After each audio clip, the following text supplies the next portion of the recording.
Hey there, friends. How you doing? It's Friday. Weekend's here. Woo! I was just talking to Mike Kerr backstage. I can't wait to talk to him today. Mike T Kerr from the Big Smoke, Toronto, Canada. And I will be talking to him about guitar playing and songs and stuff. But we just had a nice conversation about what it's like in the business and making records and stuff. And maybe we'll talk about some of that stuff too. So stick tight. I'm going to play a song. Mike requested a song from, he calls it the Black Album, which is funny. It's actually an album called, this is actually from an album called Reckless Pedestrian, my very first record. And I think what he's referring to is the retrospective, Bill Posh retrospective for my previous life as Bill Passalacqua. And it's the very first song on that record. It's called Chloe and Katie.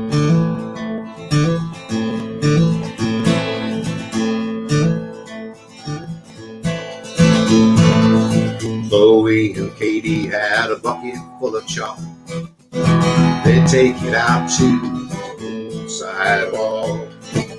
They could really make the concrete talk. It was a colorful scene. There was red for lips and there was white for teeth, and black to draw that dastard theme. Stole my hair, left me blue, a hat for me and the song for you. Chloe and Katie had a bucket full of chalk. They'd take it out to the sidewalk. They could really make the concrete talk. It was a colorful scene. Yellow bananas and green ones too. Turquoise waters, skies of blue, violets and oranges, side by side, really a rainbow ride. Chloe and Katie had a bucket full of chalk. They'd take it out to the old sidewalk. They could really make the concrete talk. It was a colorful scene. Then one dark day, Caitlin drew a door below the ceiling and above the floor. She walked right through and she closed it tight. She left that concrete sidewalk wide. No, no, no, Chloe and Katie had a bucket full of chalk. They'd take it out to the old sidewalk. They could really make the concrete talk. It was a colorful scene. So Chloe was left by the side of the street. Smart girl went to herself something to eat. Then she drew a big long black Cadillac, jumped and drove off, and she never looked back. No, no, no, Chloe and Katie had a bucket full of chalk.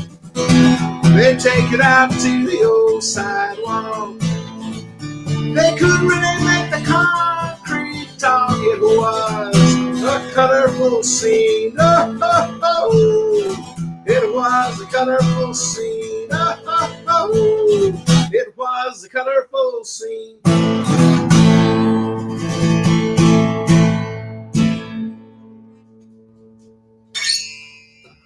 Chloe and Katie, I wrote that one for my nieces, Chloe and Caitlin. And looking across the table here, I can see a picture of my niece, Caitlin, right there. She's got her two little kids with her now. Hey, Mike Kerr, how are you, man? Hey, how are you? It's great to see you. Great to see you. Great to hear you. This is awesome. I love that we just get to hang out again. Well, I sent you the link like 25 minutes early because I thought we could just sit around and talk, but you didn't see it for a while. So yeah, sorry, I was actually in. I feel like so corporate, but I was in another meeting. I was taking another call. Nice. I'm glad you had reason for another meeting. Yeah. You know, it's like suddenly, like as soon as you schedule two things in a day nowadays, it's like, oh my God, I'm busy. That's right. I was just kind of fumbling around earlier. And I saw an axe, and so I said, "Oh, I could chop some shit down right now." So I was just walking around looking for shit to chop down in the field out back. That's my day. That's awesome. What's that saying? Like, if the only tool you have is a hammer, everything starts to look like a nail. You know, Yeah. That was you're just out there looking at an old truck in the back, going, I could just lop the cab off that thing. I was chopping down perfectly good trees, you know. Yeah, yeah, yeah, yeah. I've been mad at this son of a bitch for a while. Yeah. Well, so we were talking a little bit earlier backstage, and you said that you guys have been enjoying some sort of quiet time and Yeah, together. yeah. As much as we're kind of really quite worried in a lot of ways about what is happening and what's going to happen and how people are going to continue to react to all this. One thing I mentioned to you was that, like, you know, certain streets in Toronto are packed with people all the time. You know, people running errands and people around. It's the sidewalks in town are not very big. You know, so it becomes making social distancing pretty much impossible when you're out on a main street, which is kind of really worrying. But inside the house, Right. behind closed doors, let's say, we're honestly really, really enjoying the time and the break, and I'm really benefiting from. I feel really lucky to be able to say that, benefiting from this time to ourselves with each other, me and my amazing partner Emma, who you know, Yeah. and it has been kind of nice in a lot of ways, on top of the kind of impending doom. Have you guys been playing any Scrabble? We've actually been playing a lot of Magic the Gathering, Magic? and What's that? oh, it's a card game. Oh, We'll okay. we'll talk about that more, you know, in another program. But no, we haven't had a Scrabble game yet, and I wonder why that is. We've been playing a lot of video games. We've been playing a lot of Mario Kart, a lot of Super Tennis, and a lot of Magic the Gathering. But no, we actually haven't had a game of Scrabble yet. I think maybe we should fire one up tonight. Now that you say that, though. There you go. I think things were going so. Mike and I did a tour together about a year and a half ago, and it was last summer. It was last summer, right? It was August of 2019. Yeah. It was just about 9-10 months ago, Yeah. and I stayed with Mike and Emma in their huge roomy apartment. I stayed with them for about 4 days or so. You stayed in this room that I have now taken over. Oh, is that right? Okay. Yeah, this is the guest room, which is now the studio. Yeah, Because we're not having any guests anytime soon. Right, I get you. Well, things were going pretty well, and then Emma decided we should play a game of Scrabble, and I'm afraid I made myself an unwelcome guest at that point. Oh no, you know, it's just that I think you're both you're both playing at a competitive level, and you're both competitive. You know. Well, yeah, that's true. Yeah, we had a good time though. It was fun. Yeah. I'm kidding about that a little bit, but she told me that I was no longer welcome there. Yeah. That's a direct quote. There was a long silence that followed by "You're no longer welcome here." You know, which is kind of ironic now because we would love to have anyone over ever again. You know. Right. And I really hope we're able to once again somewhere down the line hang out and have you back up to Ontario, and we'll just run the circuit again sometime. That would be awesome. Yeah, I keep hoping that we'll be able to do that, but it doesn't look like this is the year for it. You know. Yeah, so I really want to say I know it must have been really heartbreaking, and it was heartbreaking to hear that Moccasin Creek is not happening this year. Yeah, I'm sure it was. I hope it was heartbreaking to you because you were supposed to play at it. I know. I was really looking forward to that kind of little midsummer jaunt down to the fabled Southern Illinois. Effingham. Yeah, it's a mecca. Yeah. I have my Julian Davis shirt on. I don't know if you know who. Oh Julian yeah.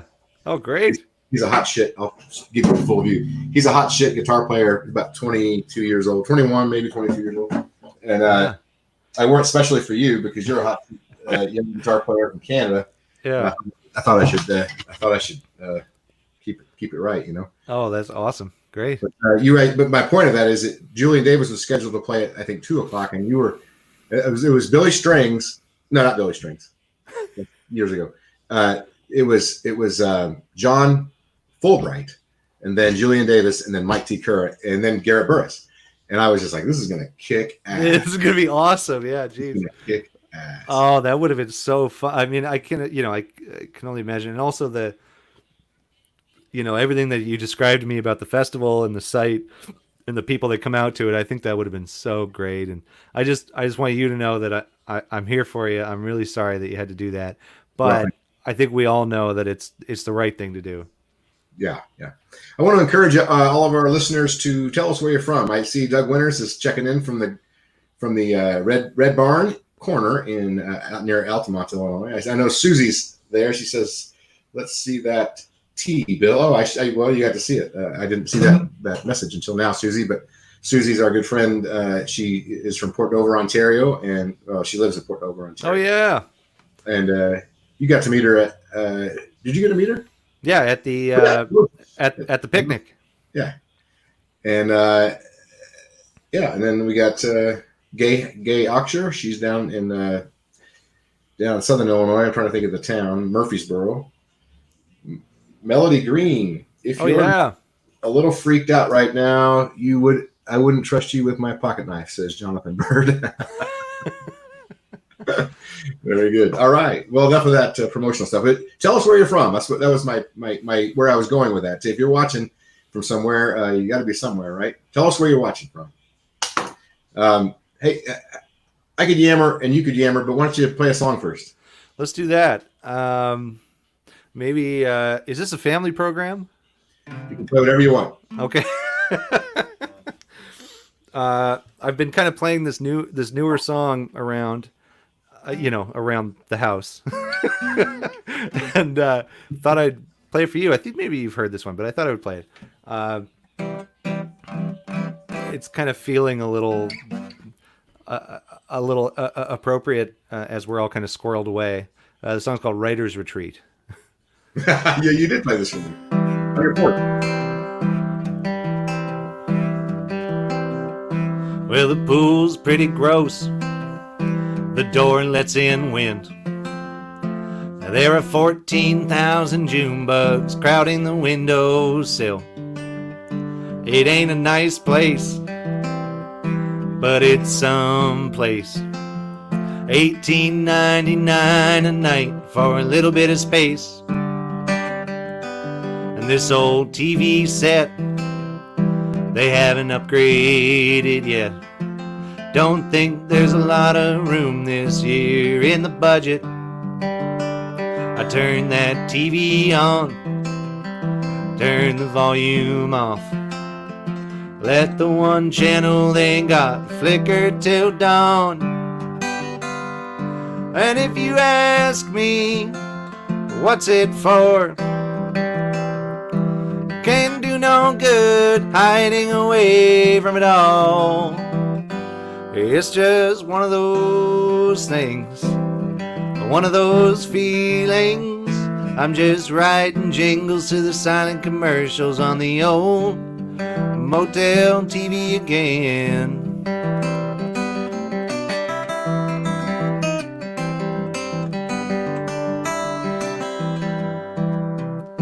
Just wanna get out of my head, get out of the hurt.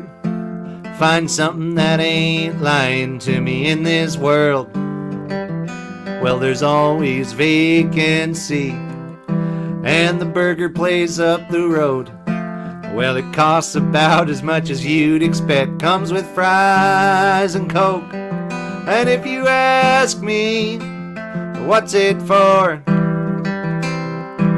Can't do no good hiding away from it all.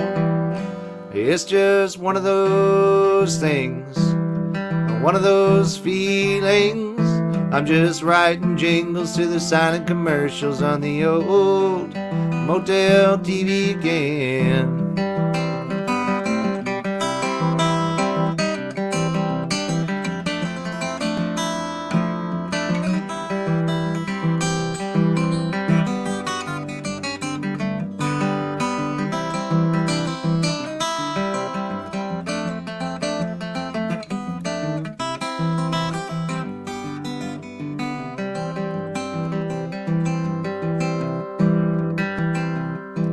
Well, somebody's fucking in the room next door.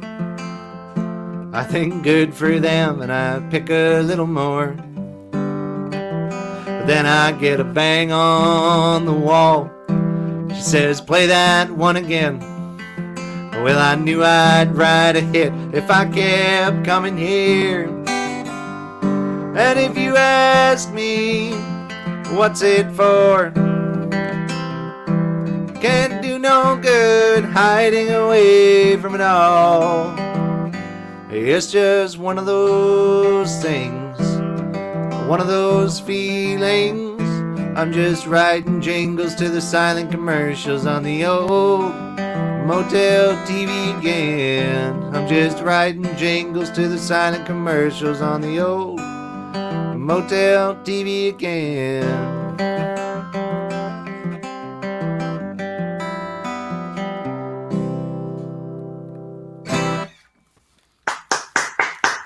Oh, wow. Oh, wow. Wow. I said this to Jillian Nicola the other day. I was on her open mic on Wednesday, and it's so nice to have someone clap after a song again. It's a little different, isn't it? Yeah. So thank you. So we got a few responses. Somebody said they're listening in from Toronto. Yeah. Matt Coldwell. Yeah. Columbia, Missouri. Matt Coldwell out there watching. How are you?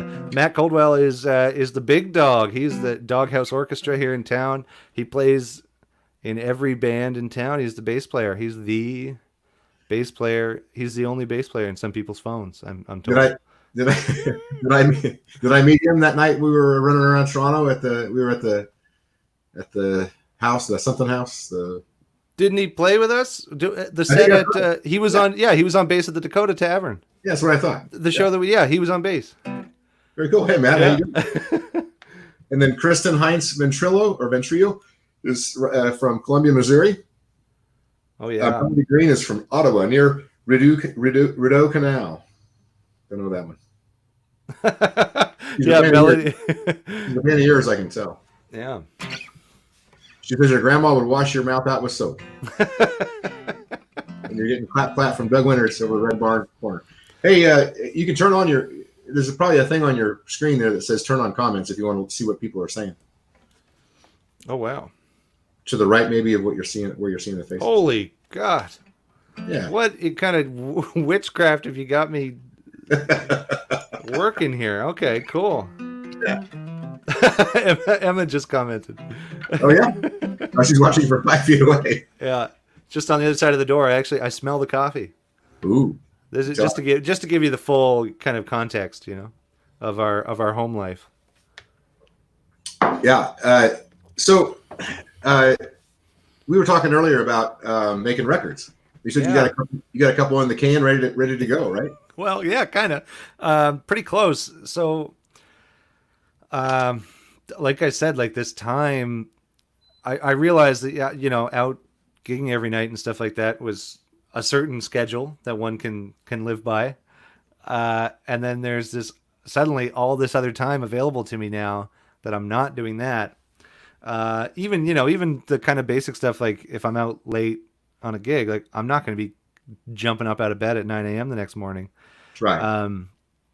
So I have all this time now throughout the day and throughout the night to kind of be working on stuff. So I turned this guest room that you stayed in when you stayed here into a little bit of a studio space for me to be able to work on stuff. So I have my little desk set up and my monitors and got the interface rocking. I bought this amp. I bought this new amp. That was a terrible decision. But I bought a massive amp. Like as soon as there were no gigs, I bought the biggest amp I could. But anyways, I got this all set up. And so it just kind of gave me the space to actually start working on this stuff. And I've been kind of working and practicing and learning a whole bunch about mixing and engineering and stuff like that. So anyways, the first album that's like ready to go and the first one that's going to be coming out sooner than anything else is that back in December, I started a project of all solo guitar rags and instrumentals. And it's something I've always wanted to do, was just a guitar record. And I got as far as I could with the idea on my first album, Guitar Rags and Country Ballads, was kind of the juxtaposition of the solo guitar playing with my songs and my songwriting and my singing and stuff. Because I wanted to try it all out. I'd never made my own album before. So now I'm doing 2 albums over the next little while, and one is all guitar and one is all new songs, singing, etc. But the guitar album is like very close to done. I'm taking a lot of feedback right now from people and trying to get it squared away on the sound and get it mastered and everything like that. And as far as the recordings go, it's done. Of course, I just made a post today kind of saying that, like, man, every time I listen to this thing, I either I'm like, yeah, okay, I'm really proud of this, or like what happened to me this morning was I suddenly just was thinking, God, I could just re-record this entire thing and just scrap all of this. It's a very crucial point, just before the album, that crucial point in the process, right before the album comes out, where you're like, this sucks. But I am really, really excited about it, and it's all rags, and it's completely fingerstyle. There is a mix of acoustic guitar versus stuff on electric, but it's all fingerstyle based on rags with kind of my larger, like, more jazz influenced kind of stuff than the straight up rags that I put on my first album. Yeah. You should really try to get that out during the pandemic, because no one likes that shit anyway, Mike. Yeah. I'm totally kidding. I love that. I think you're right. Yeah, I my favorite record of all time is The Sting. Oh my gosh, yeah, of course. Yeah. Well, just imagine, all the ragtime stuff done on guitar. Right. No, I can't wait. I love that stuff. I was just being. That's okay. Don't worry. No one will hear it anyways, no matter when I put it out. It's okay. But I will say, if anyone is interested in hearing it, God forbid, the first place to go would probably be my website, miketkerr.com. And right there, you'll find a supportive donation, and any donation of $20 or more is an automatic pre-order for this album, and it's kind of helping me get nudged in the right direction on getting this thing actually done and stop fiddling around, with the EQ for the next, 3 months. Do you have a Venmo handle or a PayPal handle or something I can post? People want to know? Yeah, there's no Venmo in Canada. Oh yeah, but my PayPal is. Is it PayPal me? Yeah, PayPal me, and it might just be. Let me find out what it is. It might be Mike T Kerr. Is it PayPal me @ or /? PayPal.me. Right. / let me find out. I hope it's Mike T Kerr. Okay. I'm just waiting to push the button. It sure is. It is. All right. You want to make a donation to Mike T Kerr? He's living the quiet life up there in Toronto with his gal Emma, and they're great folks. They have done me right. I'll tell you that. We had a great time last summer, and it is time. If you don't mind playing another song, it's time for that. Yeah. Okay. I might actually try and get this guitar in the shot here, and I'll do a rag. Cool. All right. But I just want to make sure you can hear the guitar. I'm gonna after you play this, I'm gonna tell the story about us meeting. Oh, I can't remember it. Well, I think I can. Both of us to do it all together, but... Okay, cool. This is a really, functional setup, as you can tell. I've got. Okay, this is called. Let's do the title track of the Guitar Rags album. This is called Spring Garden Bandstand.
Well, That was outstanding. oh, thank you. Hey, Julian Davis is watching. Hey, Julian, Yeah, you got the shirt on. get your shirt on, bud. He says, "Nice shirt." All you can see is the very top, and he recognized it. So, pretty distinctive looking. So Mike Kerr and I met, and I'm sure I'm gonna get it all wrong, but we were at the Folk Alliance in Kansas City, and I had lost my. I was just getting my badge, I guess, and you were printing it off. Yeah. And somehow you knew my name. You had. Well, we actually met a whole Folk Alliance before that. We did. Yeah, and the one you're thinking of is in Montreal. I thought we met in the lounge where you were working. No, is that not right? No, we did there, but a whole Folk Alliance before that in Kansas City. Steve had his room set up. Oh yeah. And I went in there, and I think I had met Steve before through Corin. We had played the Acoustic Grill or something. Corin Raymond. Yeah, Corin Raymond. But I was playing Steve's room with Campbell Woods, and we played, and you were there, and you sat through the whole set, and then said, "Hey, great set, guys." And I was freaking out, and I was like, "Campbell, like that's Bill Poss, who I had told him about you because I had heard your song Jackrabbit from Owen Steele." That's right. The summer before. Yes. So I had known about you for about a year just from this song Jackrabbit that Owen showed me, and then that got me into finding your other stuff. And then we met there, and I remember you specifically said, "Hey, great job." And I said, "Hey, I think I said like, hey, I'm Mike, and you're Bill Poss or something." And you said, "How do you have any idea who I am?"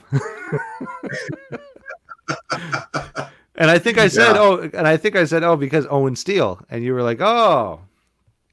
But anyways, then the next year in Montreal, I was working the registration desk, and you came up, and I said, "Hey, you're Bill Poss," and you were like, "Oh yeah," and that's when we like really kind of met, I guess. Right. And then I was playing a showcase, and Campbell was coming around the door, coming in to watch me play. But I had just seen you standing there in the hall, just saw that you were there. So I was like, "Hey, Campbell, grab Bill and come in here."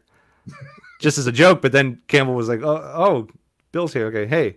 And so you really didn't know us, but I have been forcing myself upon you for a long time now.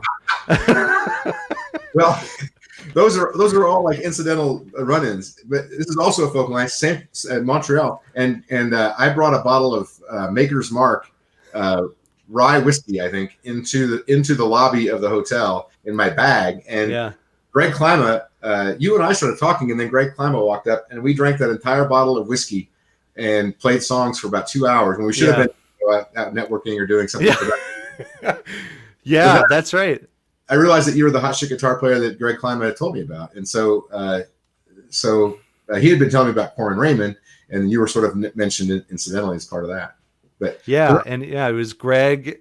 It was you and I first, and then Greg saw us, and and then it just turned into a whole like we're not moving, and we just couldn't get up. I mean, it was all, and then we really couldn't get up because then I fell asleep. Yeah.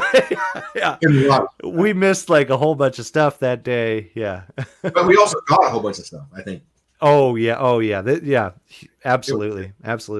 So I hope JJ's not watching because she's gonna hate, to hear about how I spend my time at Folk Alliance. Yeah. Yeah, hanging around with me, and Greg Klima of all people. Disreputable bunch there, isn't it? So you've named a few people. Owen Steele, for those who don't know, is from St. Andrews, Nova Scotia, or New Brunswick. New Brunswick, yeah. And his dad Jamie has a music series there, right on the border of Maine and New Brunswick. I've played it a couple times, but that's where I met Owen Steele, and he and I hit it off right away. But we don't. I mean, I hardly ever see him, but whatever. But he remains in my deepest gratitude because he plays my songs out there, and so I appreciate that. he's a great songwriter too. Yeah. Yeah. Yeah. Check him out. The other guy you mentioned is a guy, and now I've just flitted away. Corin Raymond. Yeah. Is a guy that you play with as a sideman for. Yeah. And he's a force unto his own, a great songwriter, even I would say even a greater performer. Yeah. He's a force of nature on the stage, and he's a little. I think of him as like kind of like a lynx or something, like a beautiful wild animal that you love to observe in nature, and then you try to approach him, and he just like not interested in talking, and there's no corralling him. He just does what he does. Yeah. Right. Yeah. Right. Yeah. He's hard on things. Yeah. Yeah. Yeah. Exactly. Yeah. You just kind of he floats around, and you're kind of in orbit with him, or like going the opposite direction.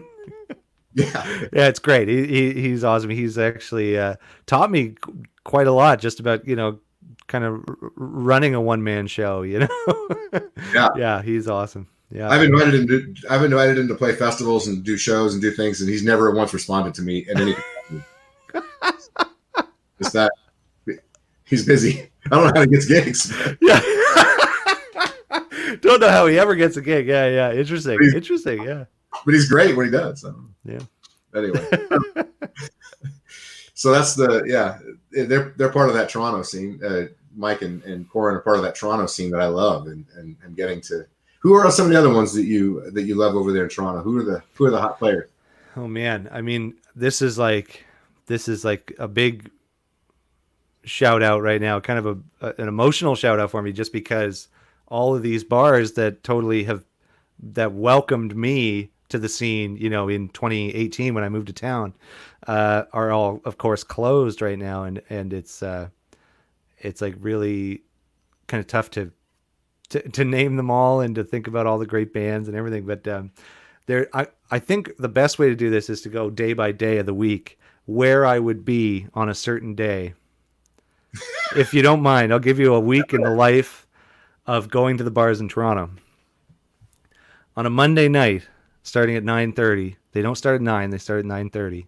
You go to the local on Roncesvalles, and you'll see the Hamstrung String Band. The Hamstrung String Band is led by Christine Schmidt on vocals, and the amazing Jesse Corrigan usually on bass, Chris Quinn on banjo, and Tony Allen on the fiddle. This is like an amazing band. They've been playing there every Monday for 15 years. They just had their 15th year anniversary. Wow. Frank Evans is usually there. Frank Evans was there for about 8 years. He is just now kind of transitioning out of Toronto. And while he was on tour, I got to play guitar with them for the last few months leading up to this time. So that would be a Monday night with the Hamstrung String Band. You just killer bluegrass music. Just great tunes. Christine Schmidt is an amazing songwriter. Okay, I won't spend as much time on each day as that. And also on Monday nights, usually this was a conflict for me, but at Reposado, which is a tequila bar, you could see Nickel Robertson play guitar in his electric trio, with members of the Sadies playing drums and bass. And I mean, Nickel Robertson is the Mac daddy of the Telecaster in town. Right. He either plays Telecaster or a very specific 90s Epiphone hollow body. He's amazing. He played on Monday nights. Tuesday, see, it's actually been so long that now I'm starting to kind of forget.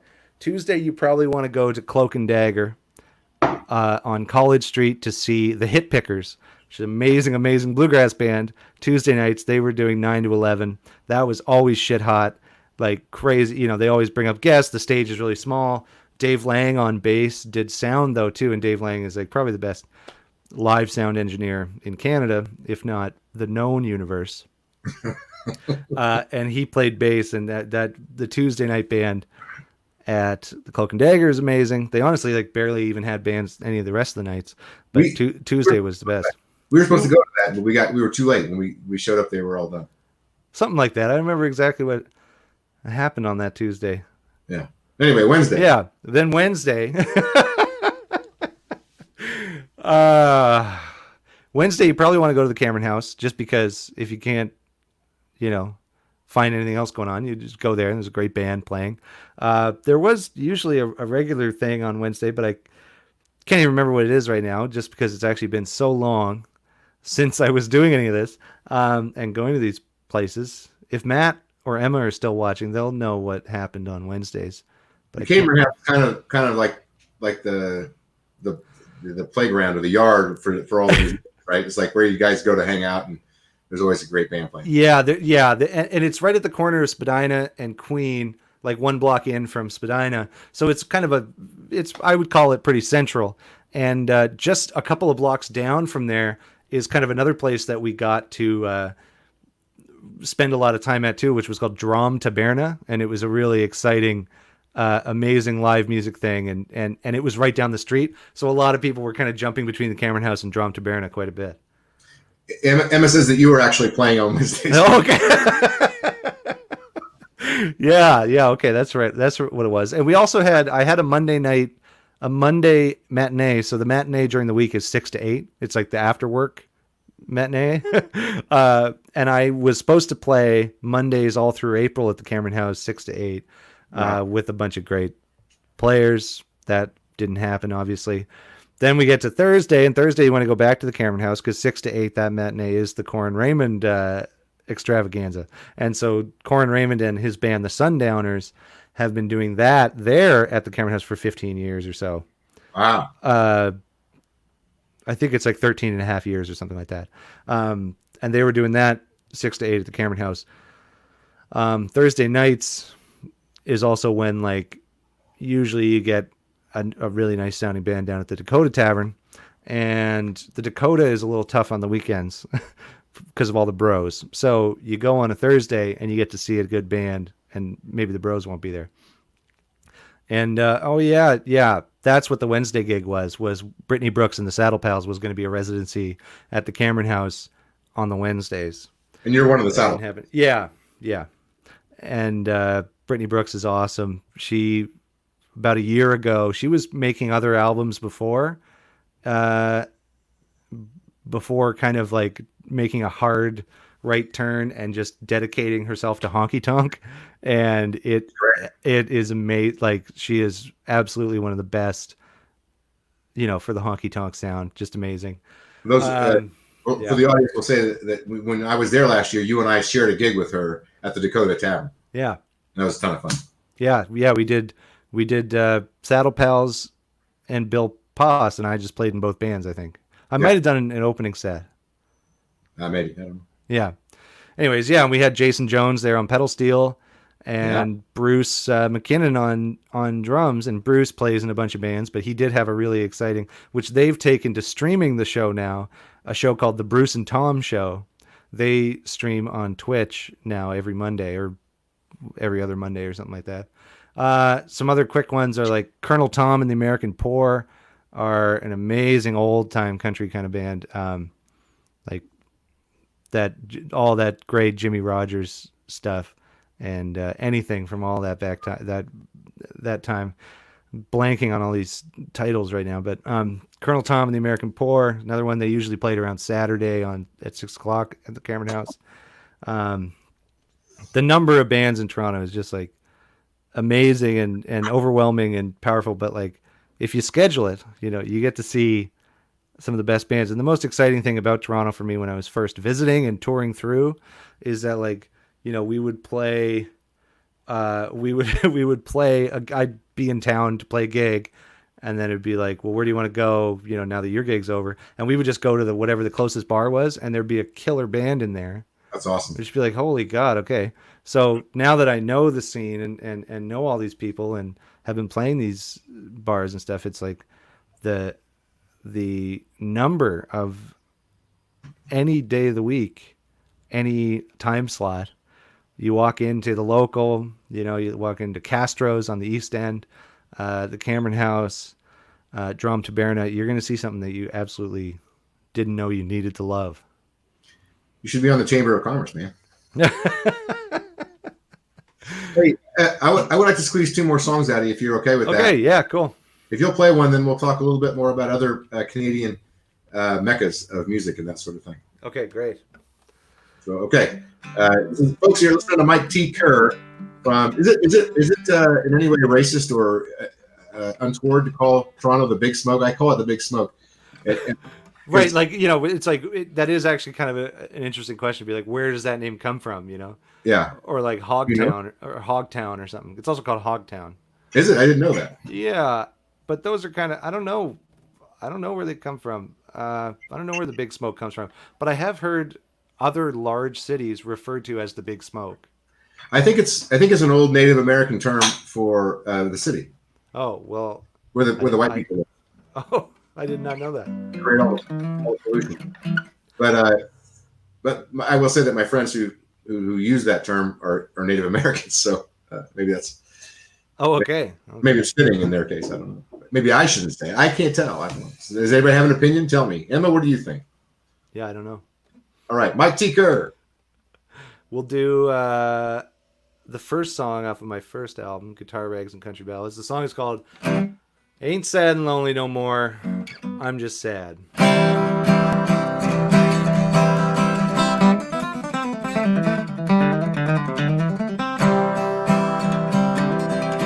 I got plenty of work, plenty of tunes, I got plenty of ways to forget about you. I'm too busy to worry about what I don't have. I ain't sad and lonely no more, I'm just sad.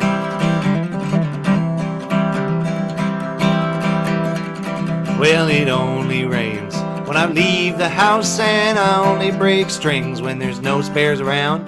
Forgot my hat and it started to snow, and I got all dressed up with no place to go. I got plenty of work, plenty of tunes, I got plenty of ways to forget about you. I'm too busy to worry about what I don't have. I ain't sad and lonely no more, I'm just sad.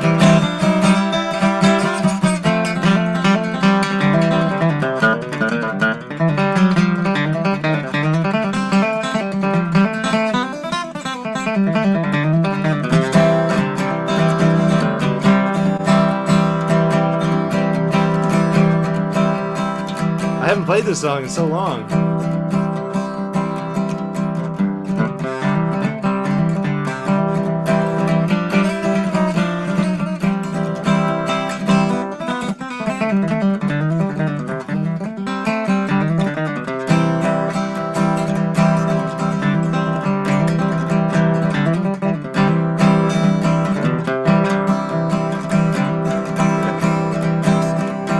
Well, if you're out there, you feel like me, like nothing ever hurts, 'cause there's nothing to see.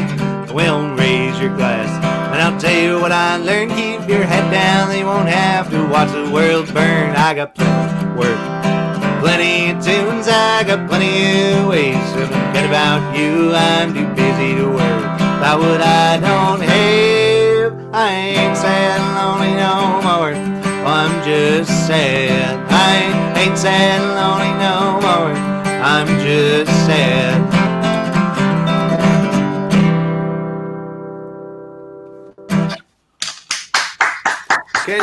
Can't even tell you what that second verse was supposed to be.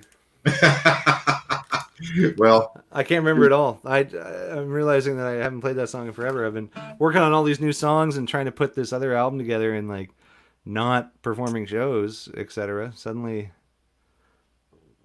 I can't remember what it is at all. Is Bill Kerr your relation? That's my dad. He lives in Bedford, Nova Scotia. So it says hi from Bedford. Oh yes. Hey Dad. He reminded me to share the link just so I could just so you could find it on my page as well. Okay. Which you reminded me of too. All right. Well, have we done that? Oh yeah, it's all there. Good. It's been there. It's been up ever since we went live because you reminded me too. What I was gonna comment on when you were finishing up that dissertation on Toronto music scene, which I appreciate. I mean, it's really informative and helpful. And Emma actually commented that sometimes it's annoying you can't find a place to go where there's not live music playing, so you can. yeah. But another great place nearby there is Hamilton, Uh-huh. and there's lots of really great musicians in Hamilton, Ontario, which is only about an hour or so, Yeah, maybe it's not. like an hour. It's just around the lake a little bit. Right, and like Tom Wilson makes that home, and I'm a big Tom Wilson fan, Yeah. and I and I know there's some of my friends like Maddie Simpson uh, and Yeah. and Justine Fisher and what's the I'm trying to think of Mary Simon has a band there. Uh-huh. Mississippi Bands, they're great. Yeah, and that's where Corin lives now too. Oh, is it okay? Well, And he's lived there for 2 or 3 years now, I think. And also Dave McKeithrin lives in Hamilton, who's an amazing cool. songwriter. I'm a big fan of him and his band. That he's doing solo records now, but his band back in the day was called the Warped 45s. And Bill, I feel like you would really love Dave McKeithrin and his stuff. Okay. Yeah, Hamilton is awesome. I mean, I love. It's a very nice place to visit. Sarah Beatty, I think, also lives in Hamilton. All Yeah, right. that's right. Yeah. It's great. Also, probably not that I'm really drinking beer much these days, but probably the best brewery I've ever had, tasted, or tried, or whatever you want to call it, is based in Hamilton. Collective Arts Brewery. Oh, really? Good to know. Yeah, Good. yeah. You should remind me of that next time I'm up there. Like I went, I've every time, like I've gone all across Canada, of course, and people want to be like, oh, check out these local beers or whatever, and like, but if they have Collective Arts at the bar, I'm going to be drinking that. Maybe I did have some of that when we were over there in. I think I would have made a point to like, Yeah. because they have it on tap at the Cameron House too, so I probably would have grabbed you a couple of those. Yeah, maybe that's where I had it. Then what's the town that's where Washboard Hank's from? There's tons of musicians up there too. Are we talking about Peterborough? Peterborough, yeah. Yeah. Oh man. Yeah. Tons of musicians from Peterborough that live in Peterborough are from there. Live in Toronto now. Like all these places are within 2 hours of each other. Southern Ontario, so it's like it's like the comparison was always like for the people in the States. It's like touring around New England, where like you can get between shows in 2 hours. Like right. a 4 hour drive is like, okay, we're going north. Right. Yeah, like other parts of Canada. If people who don't know Canada, there's like eastern and central Canada, which I would consider everything from sort of Windsor over to say Halifax, which is a pretty big stretch, but there's always a little city or something, Moncton or some other city to get you to the next one. But out west, anything once you leave that area and head west, you are adrift. Yeah. And there's little towns all over, but I mean, you can go for several hours in most parts of Western Canada. You're several hours from another city, and sometimes a lot more than that. Yeah. 10 hours, from Winnipeg to, I'm not sure which one, but yeah, the driving is crazy on tour. Like this is a whole other thing that we're going to have to start thinking about when the world turns, and like what the new, world is going to look like, is like that kind of touring that we're used to, that you are so used to, Bill, is like that, that's going to be very different, very, very different. I think, why do you think that is? I think that the way that people are going to gather from now on, I feel like might be different. And I don't know exactly what it is, but the idea of like, a band in a van traveling from town to town, stopping and interacting in each spot and like spending time in each spot seems, increasingly dangerous. And obviously no one's doing it right now, but even if they don't have banjos? Right. Yeah, in Windsor. If they skip Windsor, the survival rate does go up. But yeah, I don't know. Like I can't see myself jumping in a van, well after the, precautions are lifted from the government, on the kind of like, on a larger scale, like sure, everything's kind of opening up slowly, but like I really can't see myself feeling very safe traveling like that for probably a lot longer. Interesting.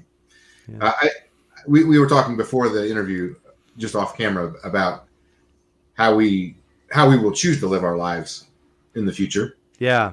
going forward after this sort of settles down, and you have choices to make about whether you want to go back to the way you were living before, or I think a lot of people are going to start working from home because they realize they could do it just as effectively, or 4 days a week at home, kind of thing. That's something I'm talking to Emma about this quite a lot, is like, do I see myself doing 6 gigs a week again in the same way that it was like, running from bar to bar and jumping around town and playing with everyone and doing all that.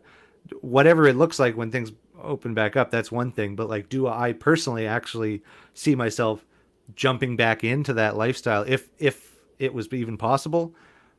Now I'm starting to think I don't know, and I'm starting to realize how much more effective I am in my own little world, with this time, and Huh. what I'm able to accomplish for myself, and like how much kind of like the rewards I've been getting out of working on my own music and putting time into this stuff and working on this solo guitar album and then writing the songs for the next album after that, and the productivity involved, and like the working with other people and collaborating with, reaching out to players who, like, players I know, like my friend Ben Plotnick down in Nashville, one of the best fiddle players I've ever heard. He's originally from, he was in Toronto for years, but then moved to Nashville. Like, reaching out to him and Caitlin, his amazing partner Caitlin is this incredible cello player, reaching out to them and being like, oh, you guys are at home and you already have like a home setup. Why don't you record some strings for my stuff? And like, something about knowing that we're all stuck at home in front of the screens has had me reaching out to people that I wouldn't like probably I wouldn't probably have gotten Ben and Caitlin to play strings on this album if I was in a studio in Toronto with my Toronto players. I wouldn't have thought of it. Do you Right. know what I mean? Like, Yeah. it's suddenly expanding a little bit more because of this time to really sit down and think about it and work on it. Interesting. Well, and I've been, I talk to people every day, literally on this show, whose lives have changed. Hashtag split bill. I had Will Kimbrough on last week, and I'm not a worshiper, but I'm a pretty big fan. Yeah. And I said, so you've been recording tracks for people? He's like, yeah. You got anything going on? I was like, whoa. Yeah. Yeah. It's like, yeah, here we all are. Yeah. Yeah. So it's interesting times, man, for sure.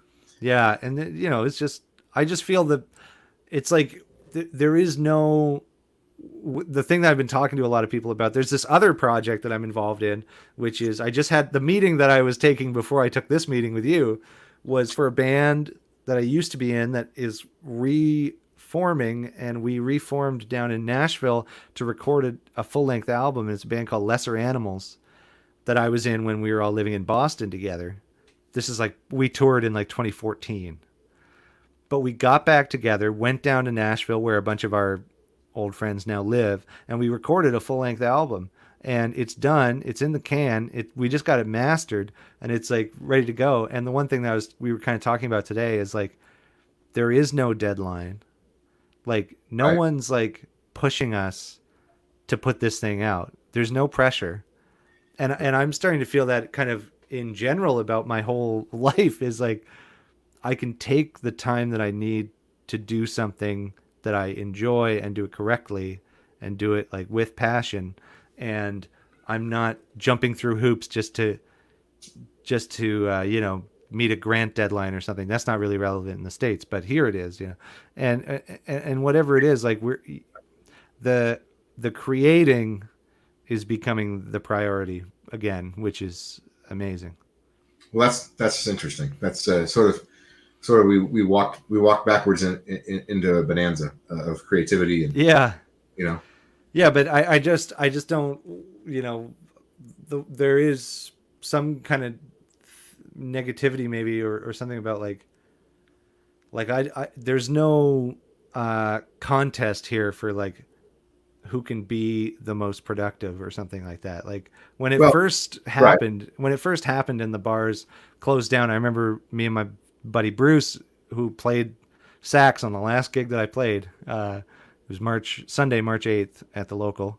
We played a gig, and I just kind of remember saying, like, okay, here we go. Like we knew the bars were closing, and it's like, well, in 3 weeks, like we're gonna see who practiced, like Right. when which is kind of funny now because it's long past 3 weeks. 8 or 9 weeks ago, right?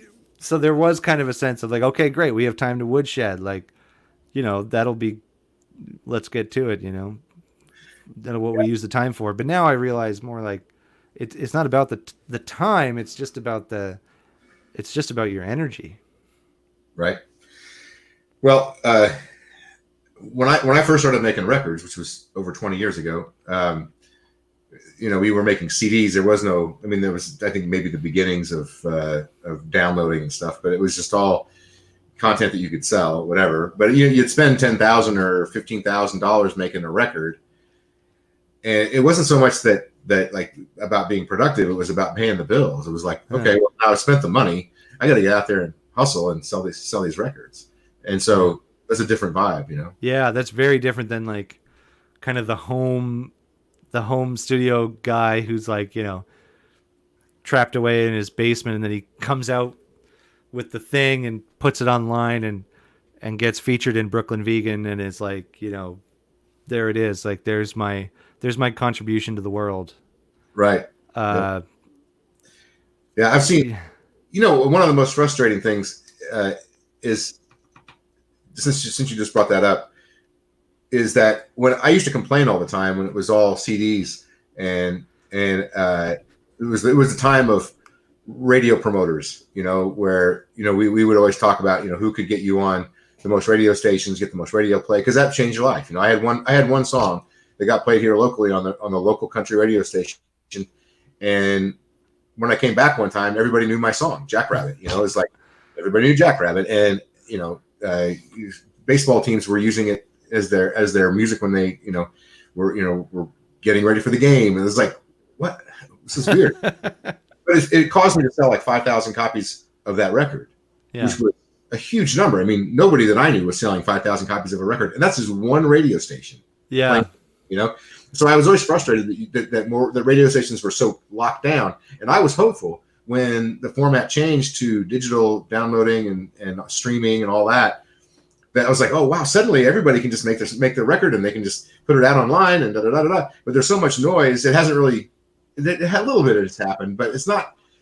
It hasn't been the panacea that I hoped. Yeah, I see what you're saying. Like you suddenly, I think you thought it would be a little bit more level, like the kind of everyone, like, oh, we have like this equal ground to play on. Yeah. But the issue there is that, like, some people show up with nicer mitts than other people. Well, it turns out the big corporations anticipated this and made adjustments. Yeah, there's Emma right there saying that the major labels are still doing everything possible to be gatekeepers. That's exactly it.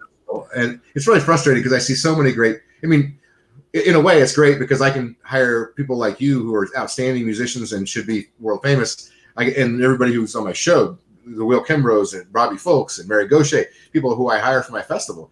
If they were super famous, I probably couldn't afford them, right? So that's for me, right? Except for I want the world to hear these great songs, Yeah, it's well, that's interesting too, because like, I, not to name names, but I can't imagine you can afford Billy Strings anymore. No. No.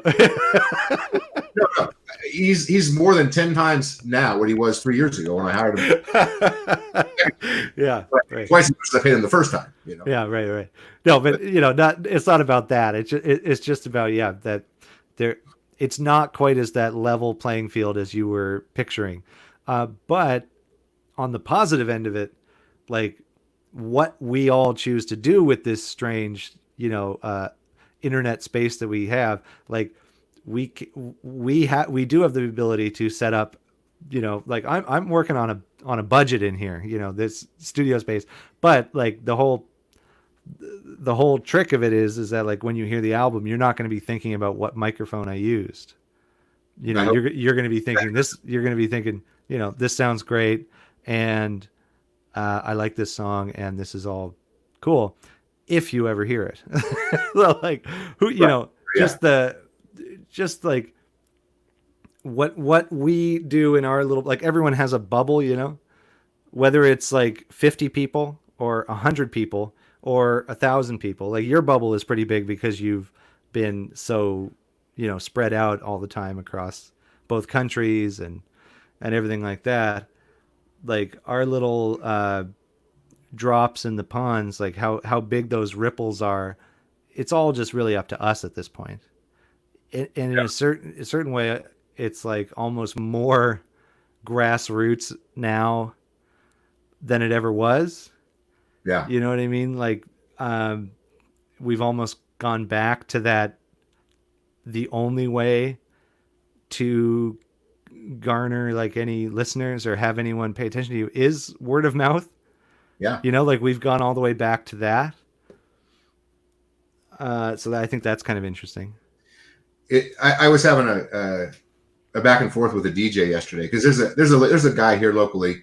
He lives a couple hours away, but his name is Chicago Farmer, and I'm a big fan, and he's a friend of mine. But he's been at all the festivals that I promote pretty much. Yeah, I watched some of his videos a couple of weeks ago, I think. He's really good. Got a great Yeah. new album called Flyover Country, and it's got 2 songs on it that feature pretty radio friendly tracks about Illinois. One's called Indiana Line, which is crossing from Illinois to Indiana. Anyway, the other one is called Deer in the Sky, which is a hilarious song. The first line is, you know, hey, the country boy from Illinois, da, da, da, and it talks about, you can't hear it, you can't hit a deer in the sky. It's about his fear of flying. It's a great song, and it would fit great on the radio. But I was sending the DJ this information about there are people who are hankering for more Americana style music, like Tyler Childers or Jason Isbell or Sturgill Simpson, etc. And he's like, we play all those people already. And I'm like, yeah, but I mean, you don't have to play those people. You could find people who are great who don't already have a national platform and actually are just as good. You don't have to let everybody else make the decision for you. You can be the gatekeeper. You get to be the gatekeeper. It's such a big, powerful thing, and they're just abdicating it, you know? Yeah, that's really interesting.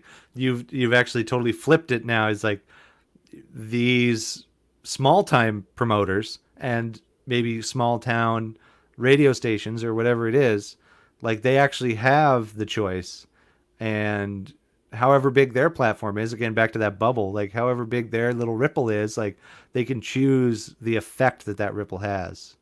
That's Right. interesting. Yeah, just like you've been doing. I mean, the fact that, you know, like when you were talking about how, I think it was when we were hanging out in the campsite at the last Folk Alliance, you were saying what it was like when you were first putting the idea together for your festival, and like the idea of you know, you can spend X amount of energy trying to get booked for your favorite festivals, or you could spend that amount of energy putting together your dream lineup of a festival and just, you know, borrow a couple $100 and you know, get a food truck going, and suddenly you're having an amazing weekend.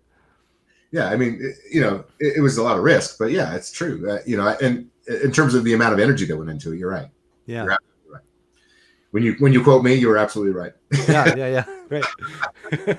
Well, hey, we could talk forever. You and I, just truly, we would just, of course, Mike might have a different recollection of it, but we would just talk the whole time we were driving around Canada and in Ontario. And I was usually me talking, but you were encouraging me. Yeah. Anyway, Mike, we've been talking for an hour and 6 minutes already. And we better get one more song before we go away. Okay, yeah, I'll do one more song. I'll play the hit, and this is not exactly radio friendly, but yeah, but it's about the radio.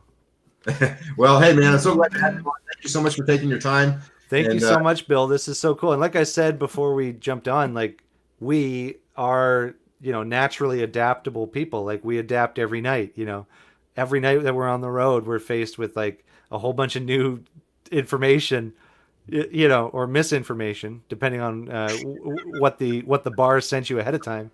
Right. Oh, you mean there are no drink tickets? Oh, okay, interesting. Yeah. Anyways, we adapt. So I knew that when this all happened, like I knew that you would adapt to the new situation, and you jumped on live streaming, and then you kind of, I felt like you had some good, strong, like you were really like practice rounds or something. Like you were getting warmed up for putting together something like Split Bill, where you're able to, one, you know, still stay connected to people, and two, promote people that you enjoy, because you are a sharer and a promoter, and three, throw your own song up there every once in a while. So this is awesome, and thank you so much for having me, and keep doing Split Bill. This is really cool. Thank you, sir. I appreciate it. We'll see you on the Yeah. All right, Bill Poss, all the way from Effingham, Illinois.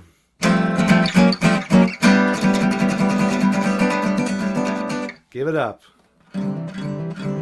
Okay, I'll play this song that I do know all the words to, because I wrote them.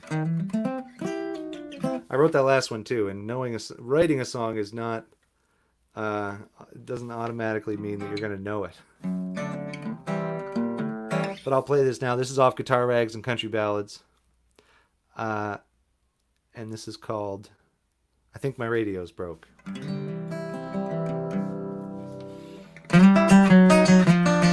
I think my radio's broke. I think it's all out of whack. Well, it had a good sound the other day, but now I can't get it back. I think my radio's broke. At whatever number I turn it to, 'cause no matter the song, no matter the station, it all reminds me of you. It's an RCA brand. I really respect their craftsmanship. Oh, it's a good solid state receiver, but now it's gone to shit. I think my radio's broke, though the sound's still coming through. No matter the song, no matter the station, it all reminds me of you. Is there a licensed technician in the 02130 zip code that won't laugh at me when I tell him about my radio?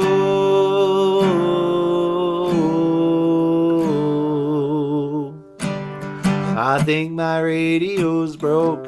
I think it's all out of whack.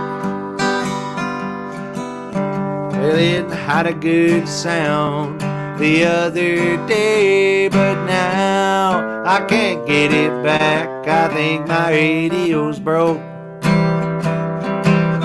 At whatever number I turn it to, cause no matter the song, no matter the station, it all reminds me of you. Well, no matter the song, no matter the station, it all reminds me of you.